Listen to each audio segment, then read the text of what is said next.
میرے خیال سے پاکستان میں سب سے بڑا خطرہ کچھ زاہد حامد جیسے لوگ ہیں جو کہ بالکل ہی غلط ہسٹری لوگوں کو ایک گلی میں اکٹھے نہیں ہیں بھائی. حال دیکھ لیں, فقیروں گداگروں والا حال ہے. سازش پھیریاں ہیں, بڑکیں ہیں, جذباتی تقریریں ہیں. نسیم حجازی ہے اور اللہ اللہ خیر صلی اللہ. یہاں پہ جو انالیسس ہو رہا ہے وہ یہ ہے کہ انلیس کہ آپ ڈیفر کریں کہ حسن نثار صاحب یہ کہہ رہے ہیں کہ جی نیشن سٹیٹ سسٹم ہے, عرب فتوحات عرب ہیں, وہ پاکستانی نہیں ہیں, پاکستانی مسلمان پاکستانی نیشنل ہیں, وہ عرب نہیں ہیں. تو سر آپ کیوں ملا رہے ہیں زید حامد صاحب ان کی اچیومنٹس کو ہمارے ساتھ؟ وہ تو ہمیں اون نہیں کرتے, ہم کیوں ان کو اون کر رہے ہیں؟ وائے ابھی بھی یہ اس بات کا سوال نہیں ہے کہ عرب ہمیں اون کریں یا نہیں, ہم اللہ اس کے رسول کو اون کرتے ہیں. اور جب حج پہ جاتے ہیں تو پوری مسلمان دنیا ایک اللہ ایک رسول کے آگے جھکتی ہے, ان کا ادب کرتی ہے. ہمارا نظریہ ہے اس وقت امت زوال میں ہے, عرب لیگ ایک طرف ہو, OIC ایک طرف ہو, یہ کوئی ہمارا آئیڈیل نہیں ہے. ہم اس وقت جس دور سے گزر رہے ہیں اس وقت پوری دنیا میں انارکی ہے, مغرب میں بھی انارکی ہے, مشرق میں بھی انارکی ہے, مسلمان دنیا میں بھی انارکی ہے. یہ یورپ کی لبرل سیکولر ڈیموکریٹک ترقی یافتہ قوموں نے 30 کروڑ انسان ہلاک کیے ہیں سیکنڈ ورلڈ وار کے بعد. اس وقت بھی پوری دنیا میں جو تباہی بربادی, اکنامک کولیپس جو اس تہذیب کے اندر برپا ہو چکا ہے اس کی لبرل سیکولر پالیسیز کی وجہ سے, اور جو پوری دنیا کو یہ ہلاک کر رہے ہیں, تباہ و برباد کر رہے ہیں. ایٹمی ہتھیار انہوں نے بنائے انسانوں کو تباہ کرنے کے لیے, فیملی لائف, عورتوں کی عزت, بچوں کی زندگی دیکھیں نا. زید حامد صاحب وہ تو کسی بھی چیز کی اچھی بریٹیلٹی ہو سکتی ہے, لیکن میں بیچ میں علی چشتی صاحب کو بھی ان کرتا ہوں. حسن نثار صاحب بھی ساتھ موجود ہیں ہمارے. حضور آپ نے بھی گفتگو سنی حسن نثار صاحب کی, زید حامد صاحب کی. زید حامد صاحب نے ایک بڑی انٹرسٹنگ بات کی کہ پاکستان کا جو المیہ ہے سب سے امپورٹنٹ یہ کہ ہم پھنسے ہوئے ہیں لبرل دہشت گردوں اور مذہبی دہشت گردوں کے درمیان. تو سر ہم کس طرح یہ پتہ کرا سکتے ہیں کہ ہو از دا لبرل دہشت گرد اور ہو از دا مذہبی دہشت گرد, اور یہ اسٹیٹ پروگرس کس طرح کرے گی اس ڈیبیٹ سے باہر نکل کے؟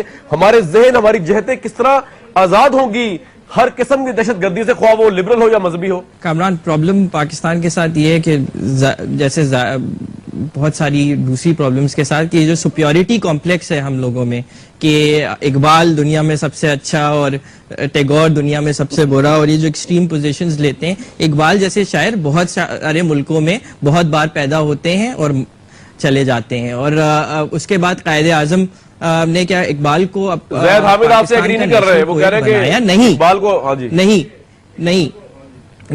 نہیں بنایا. دوسری بات یہ جو لبرل اور ایکسٹریمزم اور اس کی بات ہوئی ہے, تو پاکستان کا سب سے بڑا ایک اور ایکسٹریمسٹ ہے وہ معذرت کے ساتھ زاہد حامد جیسے لوگ ہیں جو کہ بالکل ڈسٹورشن آف ہسٹری بالکل کرتے ہیں, تاریخ کے غلط ریفرنسز دیتے ہیں, یوتھ کو غلط ہسٹری پہنچاتے ہیں کیونکہ میڈیا ایکسس ہے.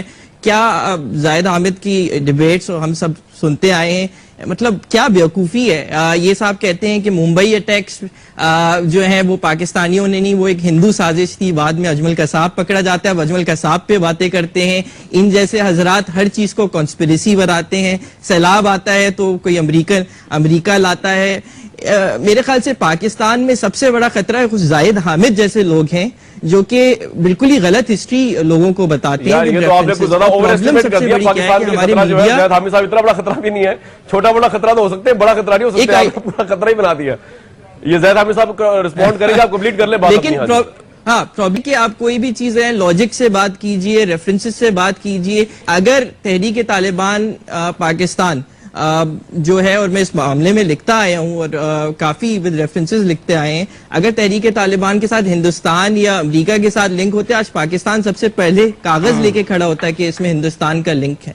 تو ہمیں ایکسیپٹ کرنا چاہیے کہ بہت سارے جو معاملات پاکستان میں ہو رہے ہیں وہ پاکستانیوں کے ہی پیدا کرتے ہیں, ہماری غلط پالیسیز. اور اس میں ایک لاسٹ بات یہ ہے, جو GHQ کی جو پالیسیز ہیں اس نے پاکستان کا بیڑا غرق کیا ہے کہ آپ کے 2 پروونسز جو ہیں بالکل نو گو ایریاز بن چکے ہیں. یار اس میں خالی GHQ تو انوالو نہیں ہے سر, اس میں تو بہت سے ایلیمنٹس ہیں, اس میں ہم بات کریں گے کسی اور ٹائم پہ, کیونکہ وہ ڈیسیژن میکر نیشنل سیکیورٹی. آج کیا پرائم منسٹر ڈیسیژن کہے نا پریزیڈنٹ زرداری الیکٹڈ ہے, وہ کہے کہ GHQ کی بات نہیں مانیں گے. جنرل یار علی صاحب, جب پرائم منسٹر بات نہیں مانتا, کورٹ کی اتنا انڈیپینڈنٹ ہے, جب پریزیڈنٹ GHQ کو کچھ سمجھتا ہے نہیں, جب نہیں سمجھنا ہوتا تو وہ کہتے ہیں کہ سیکیورٹی پالیسی اپنی دے گا. یہ تو کوئی ایکسکیوز نہیں ہے کہ آپ الیکٹڈ ہو اور آپ کہہ جی GHQ ہمیں چلا رہا ہے. میمو گیٹ جیسے واقعات آ جاتے ہیں, اس میں سیویلینز کا بہت بڑا GHQ والی بات پر آتے ہیں بعد میں. زید حامد صاحب آپ رسپونڈ کرتے ہیں.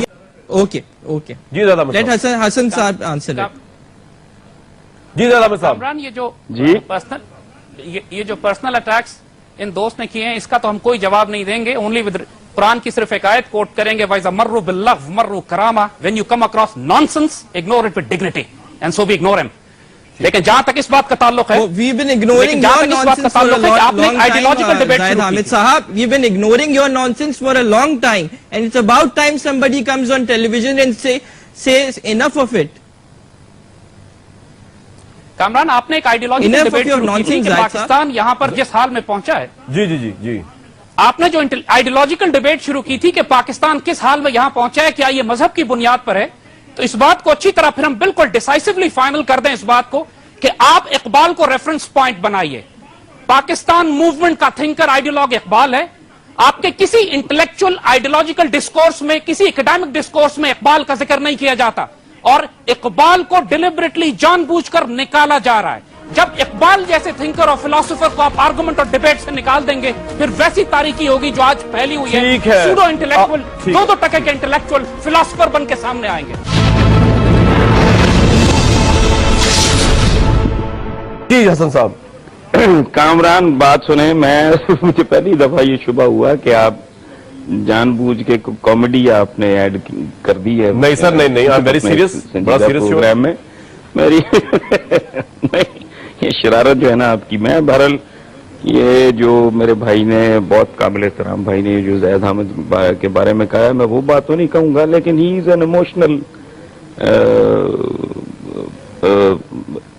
مسلمان, اور جو مظاہر ہے ایک بندہ توازن کھو بیٹھتا ہے جو حالات اس طرح کے دکھائی دیں. اچھی شاعری ہے, لڑا دے ممولے کو شہباز سے. وہ کدھر لڑا دے ممولے کو شہباز سے؟ ممولہ خالق کائنات نے شہباز کو اور طریقے سے ڈیزائن کیا ہے. ممولہ اس لیے ڈیزائن نہیں کیا تھا. یہ شعری مبالغہ ہے. مطلب شاعر جتنا بھی بڑا ہو, اسلام میں تو ویسے ہی کوئی شاعری کی گنجائش نہیں ہے, تو اس کو اتنا زیادہ آؤٹ آف پروپورشن. اور ایک اور بات کہ یہ چونکہ اقبال کو نہیں سمجھا گیا, تو وہ اقبال سے بہت پہلے ذلت کا کاروبار شروع ہے. ہم وہ بدنصیب لوگ ہیں, کنفیوز لوگ, کہ ایک طرف ابو ذر غفاری کی درویشی کو بہت گلوریفائی کرتے ہیں, دوسری طرف ہارون الرشید کے دربار کی شان و شوکت کے ذکر کرتے ہیں جو ریپلیکا تھا ایرانینز کے درباروں کا. جی, وہ خلافت تو کب کی ختم ہو گئی بھائی.